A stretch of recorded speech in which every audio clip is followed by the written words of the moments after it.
ದೇಶದ ಎಲ್ಲಾ ಕಡೆ 74ನೇ ಗಣರಾಜ್ಯೋತ್ಸವದ ಸಂಭ್ರಮ ಮನೆ ಮಾಡಿದೆ. ಈ ಸಂಭ್ರಮದಲ್ಲಿ ಸಾಕಷ್ಟು ವಿಚಾರಗಳ ಬಗ್ಗೆ ನಾವು ಚರ್ಚೆಯನ್ನ ಮಾಡೋದಿದೆ, ಜನರಿಗೆ ತಿಳಿಸೋದಿದೆ. ಎಲ್ಲದರ ಬಗ್ಗೆ ಸಮಗ್ರವಾಗಿ ವಿಶ್ಲೇಷಣೆಯನ್ನ ಮಾಡ್ತಾ ಹೋಗೋದಕ್ಕೆ ಚರ್ಚೆಯಲ್ಲಿ ಪಾಲ್ಗೊಂಡಿದ್ದಾರೆ ನಿವೃತ್ತ ಕರ್ನಲ್ ಆಗಿರುವಂತ ವಿ.ಎಂ. ನಾಯಕರು.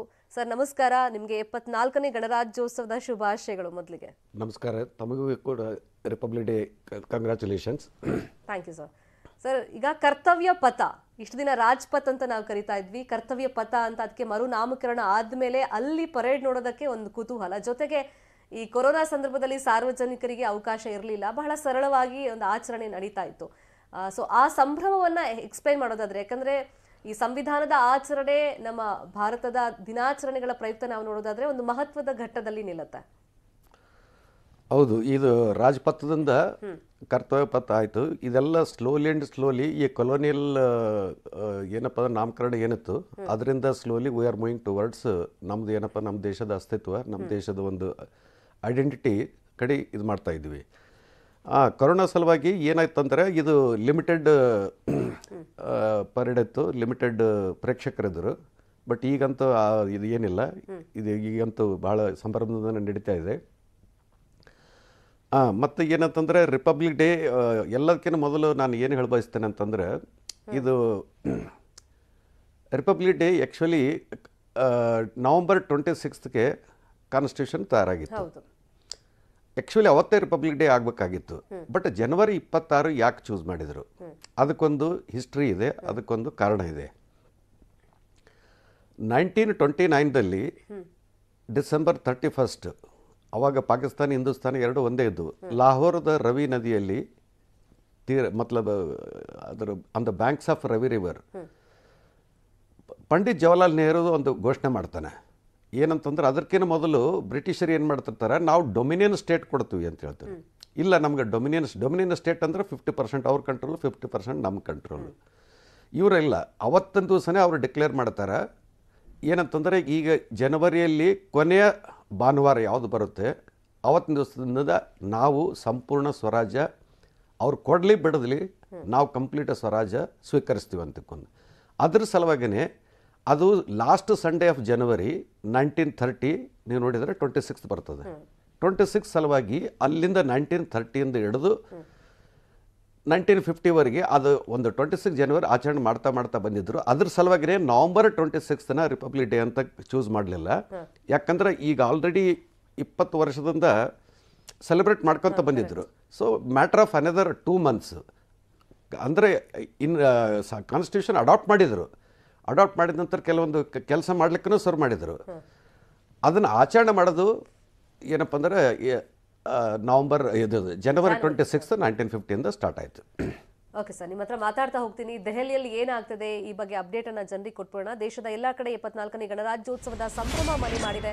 ಇನ್ನೇನು ಕೆಲವೇ ಹೊತ್ತಲ್ಲಿ ಎಲ್ಲರೂ ನಿರೀಕ್ಷೆಯಿಂದ ಕಾಯ್ತಿರುವಂತ ಕರ್ತವ್ಯ ಪಥದಲ್ಲಿ ಪ್ರಧಾನಿ ನರೇಂದ್ರ ಮೋದಿ ಅವರು ಹಾಗೆಯೇ ರಾಷ್ಟ್ರಪತಿ ದ್ರೌಪದಿ ಮುರ್ಮು ಅವರು ಬರ್ತಾರೆ. ಕರ್ತವ್ಯ ಪಥದಲ್ಲಿ ಕೆಲ ಹೊತ್ತಲ್ಲೇ ಗಣರಾಜ್ಯೋತ್ಸವದ ಪರೇಡ್ ನಡೆಯುತ್ತೆ. ಅದಕ್ಕೂ ಮುಂಚಿತವಾಗಿ ರಾಷ್ಟ್ರಪತಿಗಳು ಅಲ್ಲಿ ಧ್ವಜಾರೋಹಣವನ್ನ ನೆರವೇರಿಸ್ತಾರೆ. ಈ ಬಾರಿ ಪರೇಡ್ ವೀಕ್ಷಣೆಗೆ ಜನಸಾಮಾನ್ಯರಿಗೂ ಅವಕಾಶ ಇದೆ. ಸುಮಾರು ಒಂದು 65,000 ಜನ ಈ ಸಲ ಗಣರಾಜ್ಯೋತ್ಸವದ ಸಂಭ್ರಮದಲ್ಲಿ ದೆಹಲಿಯಲ್ಲಿ ಪಾಲ್ಗೊಳ್ತಾರೆ ಅನ್ನೋ. ಮತ್ತೆ ಈ ಸಂಭ್ರಮದಲ್ಲಿ ಏನು ಅಂದ್ರೆ ಶ್ರಮಿಕರಿಗೆ ವಿಶೇಷ ರೀತಿಯಲ್ಲಿ ಗೌರವ ಸಲ್ಲಿಕೆ. ಅಂದ್ರೆ ಈ ಪರೇಡ್ ವೀಕ್ಷಣೆಯ ಮೊದಲ ಸಾಲು ಶ್ರಮಿಕ ವರ್ಗಕ್ಕೆ ಮೀಸಲಾಗಿ ಇಟ್ಟಿದ್ದಾರೆ. ಅಂದ್ರೆ ಶ್ರಮಿಕರಿಗೆ ಗೌರವವನ್ನ ಸಲ್ಲಿಸುವಂತ ಉದ್ದೇಶದಿಂದ, ಜೊತೆಗೆ ಈ ಒಂದು ಸಂದೇಶ ವಿಶ್ವಮಟ್ಟದಲ್ಲಿ ಸಾರಬೇಕು ಅಂತ.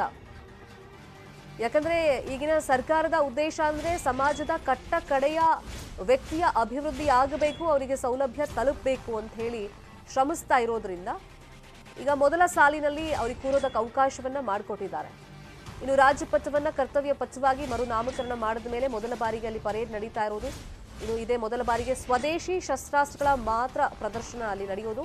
ನೌಕಾಪಡೆ ತುಕಡಿಗೆ ಮಂಗಳೂರಿನ ಲೆಫ್ಟಿನೆಂಟ್ ಕಮಾಂಡರ್ ದಿಶಾ ಅಮೃತ್ 1,000 ಜನ ಅಲ್ಲಿ ಪಾಲ್ಗೊಂಡಿದ್ದಾರೆ ಅಂತ ಒಂದು ಅಂದಾಜಿದೆ, ಸಾಕ್ಷಿ ಆಗ್ತಾ ಇರೋದು.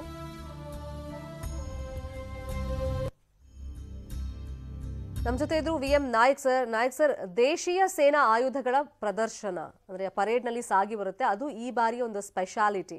ಸೊ ಯಾವ್ಯಾವುದು ಆಯುಧಗಳು ಬರುತ್ತೆ ಅದ್ರ ಬಗ್ಗೆ ಒಂದು ಎಕ್ಸ್ಪ್ಲನೇಷನ್ ಕೊಡ್ಬೋದಾ? ನಮ್ಮ ಇಂಡಿಯನೈಸೇಷನ್ ಅಂತ ಹೇಳ್ತಾರೆ. ಮೇನ್ ಬ್ಯಾಟಲ್ ಟ್ಯಾಂಕ್ ಅರ್ಜುನ ಇರುತ್ತೆ. ಮತ್ತು ಅದಾದ ನಂತರ ಕೆಲವೊಂದು DRDO ಮ್ಯಾನುಫ್ಯಾಕ್ಚರ್ ಮಾಡಿರ್ತಕ್ಕಂಥ ಇದಿರುತ್ತೆ. ಇವೆಲ್ಲ ಈಗ ಲೈವ್ ಶೋ ಸ್ಟಾರ್ಟ್ ಆದ ಕೂಡಲೇ ಅದ್ರ ಬಗ್ಗೆ ಅಲ್ಲಿ ಏನಪ್ಪ ನಮ್ಗೇನೋ ಬೆಟರ್ ಕಮೆಂಟ್ರಿ ಡೆಲ್ಲಿಯಿಂದ ಕೊಡ್ತಾರೆ. ಬಟ್ ನಾವು ಇದುವರೆಗೆ ಏನಂತಂದರೆ ಏರ್ಫೋರ್ಸ್ ಆಗಲಿ ಏನೇ ಆಗಲಿ ನಾವು ಬಹಳಷ್ಟು ರಷ್ಯಾದ ಮೇಲೆ ಡಿಪೆಂಡೆಂಟ್ ಇದ್ದೀವಿ. ವೆಪನ್ರಿ ಏನಪ್ಪ ನಮ್ಮದು ಯಾವುದೇ ಏರ್ಫೋರ್ಸ್ ವೆಪನ್ಸ್ ತೊಗೊರಿ ಇಲ್ಲ ಆರ್ಮಿದ ತೊಗೊರಿ ಮೋಸ್ಟ್ ಆಫ್ ದ ಡಿಪೆಂಡೆನ್ಸಿ ನಮ್ಮದು ರಷ್ಯಾದ ಮೇಲೆ ಇತ್ತು. ಅದಾದ ನಂತರ ಕ್ರಮೇಣವಾಗಿ ಏನಂತಂದ್ರೆ ನಮ್ಮ DRDO ಕೂಡ ಮ್ಯಾನುಫ್ಯಾಕ್ಚರ್ ಮಾಡೋಕ್ಕೆ ಶುರುವಾಯಿತು.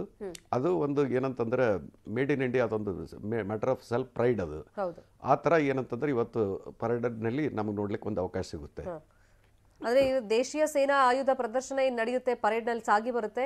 ಇನ್ಫ್ಯಾಕ್ಟ್ ಅದು ನೀವು ಹೇಳ್ದಂಗೆ ಮೇಕ್ ಇನ್ ಇಂಡಿಯಾ ಒಂದು ಪರಿಕಲ್ಪನೆ. ಅದ್ರ ಜೊತೆಯಲ್ಲಿ ಫಾರ್ ದ ಫಸ್ಟ್ ಟೈಮ್ ನಾವು ಕೇಳಿದ್ವಿ ನೌಕಾಪಡೆಯ IL-38 ಸಮರ ಸೊ ಅಲ್ಲಿ ಸಾಗಿ ಬರುತ್ತೆ ಅಂತ ಹೇಳಿ, ಅಂದ್ರೆ ಒಂದು ಪ್ರದರ್ಶನ ಕೂಡ ಇರುತ್ತೆ ಅಂತ ಹೇಳಿ, ಅದ್ರ ಬಗ್ಗೆ ಎಕ್ಸ್ಪ್ಲೇನ್ ಮಾಡ್ಬೋದಾ ಸರ್? ಇದೇನಂತಂದರೆ ಅದು ಹೇಳಿದ್ನಲ್ಲಿ ಇದರಲ್ಲಿ ಏರ್ಕ್ರಾಫ್ಟ್ ಇರ್ಬೋದು, ಗನ್ಸ್ ಇರ್ಬೋದು, ಮಷಿನ್ ಗನ್ಸ್ ಇರ್ಬೋದು, ಮೇನ್ ಬ್ಯಾಟಲ್ ಟ್ಯಾಂಕ್ ಅರ್ಜುನ್ ಇರ್ಬೋದು, ಎಲ್ಲ ಪ್ರತಿಯೊಂದು ಏನು ಕೆಲವೊಂದು ಏರ್ಫೋರ್ಸ್ ಕಡೆ ಇದೆ, ಕೆಲವೊಂದು ನೇವಿ ಕಡೆ ಇದೆ, ಕೆಲವೊಂದು ಆರ್ಮಿ ಕಡೆ ಇದೆ. ಅವೆಲ್ಲ ಏನಂತಂದ್ರೆ ಇವತ್ತು ಪ್ರದರ್ಶನ ಆಗಬೇಕಾದ್ರೆ ಆ್ಯಸ್ ಆ್ಯಂಡ್ ವೆನ್ ಪ್ರದರ್ಶನ ಆಗಬೇಕಾದ್ರೆ ನಾನು ಕಮೆಂಟ್ ಮಾಡ್ತಾ ಹೋಗ್ತೀನಿ. ಫೈನ್. ಇನ್ನು ಪ್ರತಿ ಬಾರಿ ಗೆಸ್ಟ್ಗಳು ಬರ್ತಾ ಇದ್ರು, ಕೊರೋನಾ ಕಾರಣದಿಂದಾಗಿ ವಿದೇಶದಿಂದ ಕರ್ಸಕ್ ಆಗ್ತಾ ಇರಲಿಲ್ಲ. ಈ ಸಲ ಈಜಿಪ್ಟ್, ಇನ್ಫ್ಯಾಕ್ಟ್ ನಮ್ದು ಹಾಗೇನೆ ಅವರ ಸಂಬಂಧ ಅಂದ್ರೆ ರಾಜತಾಂತ್ರಿಕ ಸಂಬಂಧಕ್ಕೆ 75 ವರ್ಷ ಆಗ್ತಿರುವಂತ ಈ ಸಂದರ್ಭದಲ್ಲಿ 74ನೇ ಗಣರಾಜ್ಯೋತ್ಸವಕ್ಕೆ ಈಜಿಪ್ಟ್ನ ಅಧ್ಯಕ್ಷರನ್ನ ವಿಶೇಷ ಅತಿಥಿಯಾಗಿ ಕರೆಸಿರೋದು ಎಷ್ಟು ಮಹತ್ವ ಪಡ್ಕೊಳ್ಳುತ್ತೆ ಈ ಸಂದರ್ಭದಲ್ಲಿ? ಗೆಸ್ಟು ಕರಿಬೇಕಾದ್ರೆ ಅದು ಇಂಡಿಯಾದು ಏನಂತಂದ್ರೆ ಫಾರಿನ್ ಪಾಲಿಸಿ ಮೇಲೆ ಡಿಪೆಂಡೆಂಟ್ ಇರ್ತದೆ. ಆಮೇಲೆ ಏನಂತಂದ್ರೆ ಅದಕ್ಕೊಂದು ಬ್ಯಾಕ್ಗ್ರೌಂಡೂ ಇರ್ತದೆ. ಅದರ ಸಲುವಾಗಿ ಈಜಿಪ್ಟು ಸ್ಪೆಸಿಫಿಕಲಿ ಒಂದು ಮುಸ್ಲಿಂ ರಾಷ್ಟ್ರ. ಅದು ಒಂದು ಏನಾದರೂ ಒಂದು ಸಂಕೇತ. ನಾವು ಕೂಡ ಏನಪ್ಪ ಅಂದರೆ ವಿ ರೆಸ್ಪೆಕ್ಟ್ ಯುವರ್ ರಿಲಿಜನ್ ಅಂತಲೂ ಇರ್ಬೋದು. ಅದು ಅಷ್ಟೇ ಅಲ್ಲ, ಮತ್ತು ಈಗ ಬರಾಕ್ ಒಬಾಮನ ಒಂದು ಏನಂತಂದ್ರೆ ಒಂದು ಸಲ ಕರೆದಿದ್ದು ರಿಪಬ್ಲಿಕ್ ಡೇ, ನರೇಂದ್ರ ಮೋದಿದ first term first year republic day ಮಾಡಬೇಕಾದ್ರೆ ಅಮೇರಿಕದ ಅಂದ್ರೆ ಮೋಸ್ಟ್ ಶಕ್ತಿಶಾಲಿ ಪ್ರೆಸಿಡೆಂಟನ್ನು ಕರೆದಿದ್ರು. ಸೊ ಒಂದು ಸಲ ಏನಾಯ್ತು ಅಂತಂದ್ರೆ ರಷ್ಯಾ ಡಿವೈಡ್ ಆದ ನಂತರ ತುರ್ಕಿಸ್ತಾನ್, ಅಜ್ಬೇಕ್ ಅವೆಲ್ಲ ಏನಪ್ಪ ಅಂದ್ರೆ 5 ಮುಸ್ಲಿಂ ರಾಷ್ಟ್ರಗಳಿದ್ವು. ಎಲ್ಲರನ್ನ ಕರೆದಿದ್ರಿ. All presidents of that break away group, ಏನೋ ರಷ್ಯಾದಿಂದ ಬ್ರೇಕ್ ಅವೇ ಆದಂಥ ಕಂಟ್ರೀಸ್ ಇದ್ವಲ್ಲ ಅವ್ರನ್ನ ಕೂಡ ಕರೆದಿದ್ರು. ಸೊ ಪ್ರತಿಯೊಂದು ಏನಂತಂದ್ರೆ ಏನಾದರೂ ಒಂದು ಬ್ಯಾಕ್ಗ್ರೌಂಡ್ ಇರುತ್ತದೆ. ನಾಟ್ ಸ್ಪೆಸಿಫಿಕ್ ಒಬ್ಬರು ಗೆಸ್ಟ್ ಅಂತ ಬರಬೇಕು. ಕೆಲವೊಂದು ಸಲ ವಿತೌಟ್ ಗೆಸ್ಟ್ನು ರಿಪಬ್ಲಿಕ್ ಡೇ ಪರೇಡ್ ಆಗಿದೆ. Fine sir. ಈಗ ನಾನು ಆಗ್ಲೇ ಎಕ್ಸ್ಪ್ಲೈನ್ ಮಾಡ್ತಾ ಇದ್ದೆ, ಶ್ರಮಿಕರಿಗೆ ಮೊದಲ ಸಾಲಿನಲ್ಲಿ ಕೂತು ಆ ಪರೇಡ್ ವೀಕ್ಷಣೆಗೆ, ಧ್ವಜಾರೋಹಣ ವೀಕ್ಷಣೆಗೆ ಅವಕಾಶವನ್ನ ಮಾಡಿಕೊಟ್ಟಿರೋದು ಇದು ಈ ವರ್ಷದ ಗಣರಾಜ್ಯೋತ್ಸವದ ಬಹಳ ವಿಶೇಷತೆಯಲ್ಲಿ ಒಂದಾಗಿದೆ. ಕಾರಣ ಇಷ್ಟು ದಿನ ನಾವು ನೋಡ್ತಿದ್ದಂಗೆ ಅಲ್ಲಿ ವೆರಿ ಪರ್ಟಿಕ್ಯುಲರ್ ಅಂದ್ರೆ VVIPಗಳಿಗೆ, ಗಣ್ಯರಿಗೆ ಮಾತ್ರ ಮೊದಲ ಸಾಲಲ್ಲಿ ಕೂರೋದಕ್ಕೆ ಅವಕಾಶ. ಬಟ್ ಜನರಿಗೂ ಅನ್ಸಿರುತ್ತೆ ಅಲ್ಲಿ ಪಾಸ್ ತಗೊಂಡು ಹೋದ್ರೂ ಕೂಡ ಅಯ್ಯೋ ನಮಗೆ ಸರಿಯಾಗಿ ಕಾಣಿಸ್ಲಿಲ್ಲ ಅಥವಾ ನಾವು ಸ್ವಲ್ಪ ಮುಂದೆ ಕೂತ್ಕೊಂಡು ನೋಡ್ಬೇಕಾಗಿತ್ತು ಅಂತ. ಬಟ್ ಈ ಶ್ರಮಿಕರಿಗೆ ಒಂದು ಗೌರವ ಸಲ್ಲಿಕೆ ಆಗ್ತಿದೆಯಲ್ಲ, ಅದ್ರ ಬಗ್ಗೆ ಕಮೆಂಟ್ ಮಾಡೋದಾದ್ರೆ? ಇದು it is a matter of symbolism, ಒಂದು ಮೆಸೇಜ್ ಕಳಿಸ್ಲಿಕ್ಕೆ. So we also care for you ಅಂತಿಕೊಂಡು. ಬಟ್ ಆ್ಯಕ್ಚುಲಿ ಆನ್ ಗ್ರೌಂಡ್ ಇದು ಪರ್ಕ್ಯುಲೇಟ್ ಆಗ್ತದಿಲ್ಲ ಅನ್ನೋದು ಮುಂದಿನ ಪ್ರಶ್ನೆ. ಇದು ಒಂದು ಶೋಮ್ಯಾನ್ಶಿಪ್ ಇರ್ತದೆ, ಒಂದು ರಿಯಲಿ ಏನಂತಂದ್ರೆ ಆ ಥರ ಇದೆಯೋ ಅಂತ ಇರ್ತದೆ. ಸೊ ಅಂದ್ರೆ ಪ್ರೈಮಾ ಫೇಸಿ ಫಸ್ಟ್ ಲುಕ್ಕಿಗೆ ಏನಪ್ಪ ಅಂದ್ರೆ ವಿ ಅಪ್ರಿಷಿಯೇಟ್ ಏನಂತಂದ್ರೆ ಇಂಥ ಒಂದು ನಿರ್ಧಾರ ತೊಗೊಂಡು ಅವ್ರನ್ನ ಯಾರು ಕೇರ್ ಮಾಡ್ಲಾರ್ದಂಥವ್ರನ್ನ ಕರ್ಕೊಂಡು ಬಂದು ಫಸ್ಟ್ ರೋಗಿ ಕುಂತ ಹೇಳಿದ್ರೆ ಐ ಅಪ್ರಿಷಿಯೇಟ್ ದಿಸ್. ಆ್ಯಂಡ್ ಈ ಥರ ಏನಪ್ಪ ಅಂದ್ರೆ ಇನ್ನೂ ಕೆಲವೊಂದು ಇದರಲ್ಲಿ ಏನಂತಂದರೆ ಅಪ್ಲಿಫ್ಟ್ಮೆಂಟ್ ಆಫ್ ಡೌನ್ ಟ್ರಾಡನ್ ಏನೋ ಒಂದು ಇದೆಯಲ್ಲ, ಅದನ್ನು ನಾನು ವೆಲ್ಕಮ್ ಮಾಡ್ತೀನಿ. ಇದು ಒಳ್ಳೆ ಸ್ಟೆಪ್.